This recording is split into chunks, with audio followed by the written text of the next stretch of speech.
All right, here's your meme of the week. When you turn a stormtrooper's helmet upside down, they are much less serious looking. That's freaky. It's pretty good, huh? Steven Saki sent that to me a while ago, and I kept that it's legit, too. Such a time as this. Man. It's pretty I know.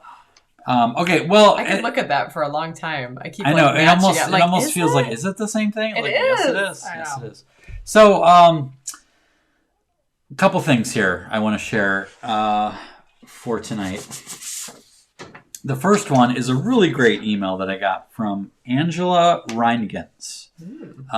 And I got permission to share this. I loved it so much. And so this is a good example of how you turn something maybe not so good upside down and the good that can come from it. Okay.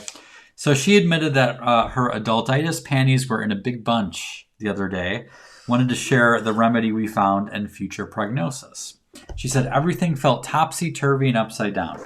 Our propane tank ran out of fuel. We ran out of money for more fuel. The delivery receipt for our last fuel fill was only 2 weeks ago. How can we possibly be out of fuel? It's mid-April in Wisconsin, snowing like a blizzard. Snowmen in late April, green grass covered in snow. Still light at 8 p.m. like a summer night, but freezing like a cold winter night.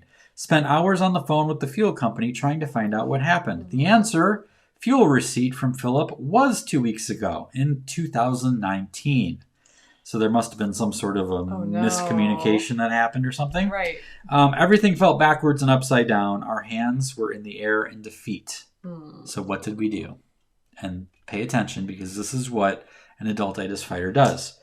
We made a delicious pineapple upside down cake, used the heat from the oven to stay warm, ate upside down cake, out of the pan, in bed. Yeah, baby. Yeah. Our persistence is, she said, it was one of the best nights we've ever had. Oh. Thank you. I don't know why she's thanking me, but thank you. Our persistence to fighting adultitis allowed us to turn the entire situation upside down on its head. Prognosis, great date night.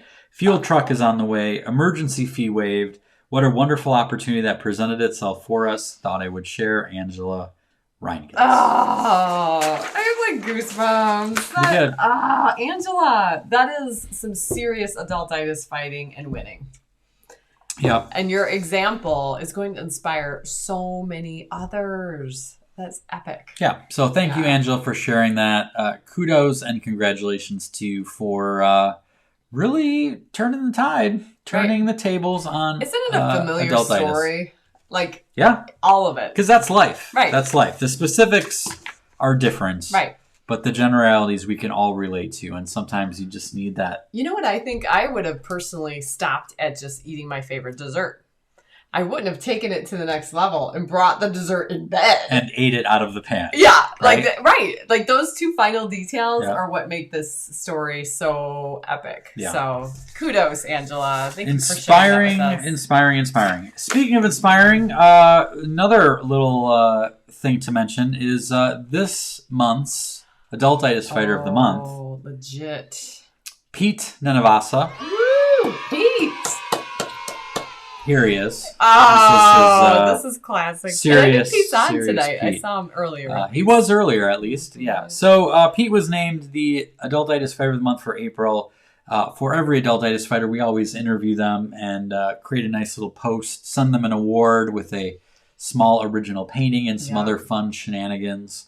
I can't imagine why Pete won this. I'm kind of. Can you? We'll see. It doesn't seem. Yeah. I mean. So something he loves doing as a child, he still does in some form today, was write, play card and board games, go fishing. I love this. We know him because he's in the Wonder and Whimsy Society, and he talks a lot about his grandkids, and that it's a big part of his life. Yeah. And they have been among the greatest influences in his fight against adultitis. He says, "I love to observe and enjoy who they are, and not mold them to the expectations of the world." And boy, would it be wonderful if we all had someone in our lives like that. He also gives a shout out to Escape Adulthood as an influence full of laughter and reminders like don't take everything so seriously, break the rules, eat dessert first, right? Nice. I love this picture of him. Oh, his Halloween costume. Dinosaur. So what's your strategy for dealing with people who are obviously infected with adultitis?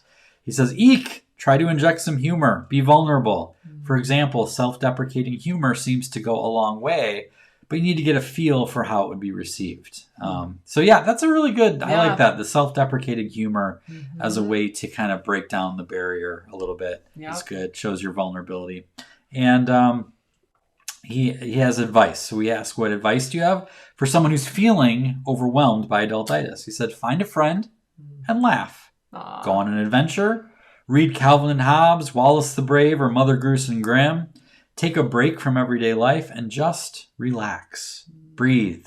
Always remember that you are good enough. So that's good advice. And then his last words of wisdom is that though in our hurried and busy to-do lives, we tend to forget it, everyone has a gift they can share to lift others up. Discover it, reflect on it, use it.